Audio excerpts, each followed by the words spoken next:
Train as you fight and train to standard. In the modern world filled with complex dilemmas and rigid requirements, training to build the necessary skills is one of the most important tasks that one will need to follow. Training as a part of acquiring new abilities and ensuring that they remain in one's inventory of competencies in the future is one of the most challenging tasks.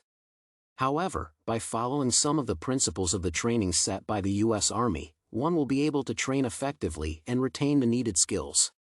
Although the manual contains an entire list of training principles, it seems that the ideas of training as one fights and training to standard lead to the best outcomes as training principles due to their focus on building the ability to approach specific problems independently. The importance of training as one fights is the principle standard that is engraved into the process of personal and professional development in every domain. Starting from the early education stage, the idea of learning from experience and applying the gained knowledge to further practice has been perpetuated in most people as the guiding principle for success. Indeed, while learning the theory is critical to one's ability to analyze a specific issue, it is also essential to see how theory is transformed into practice, which training as one fights provide. Moreover, the said principle also teaches flexibility and resourcefulness. In turn, training to standard should be viewed as the second most important principle since it encourages one to follow set criteria for success and ensure that critical norms are met. As a result, one can measure one's performance and introduce attainable objectives for further improvement. Training to standard also implies that one can use specific guidance in shaping one's learning trajectory, which is essential for developing independence in learning. Therefore, training to standard should be seen as the second most important Army principle that applies to the civil setting as well.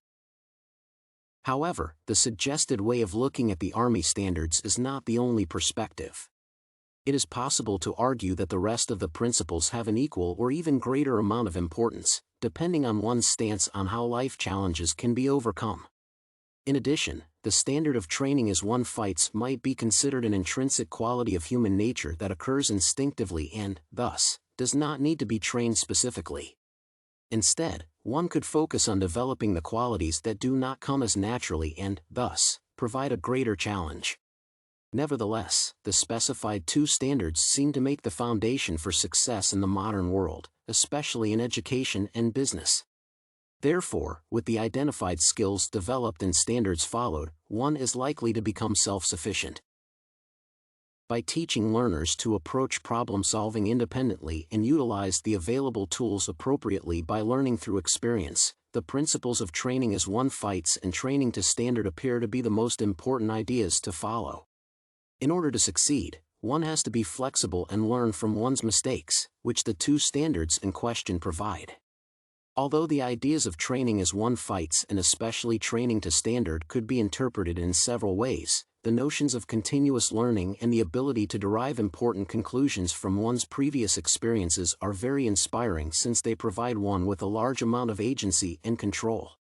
Thus, the principles of training as one fights and training to standard should be considered the cornerstone guidelines for succeeding in one's professional development and personal growth.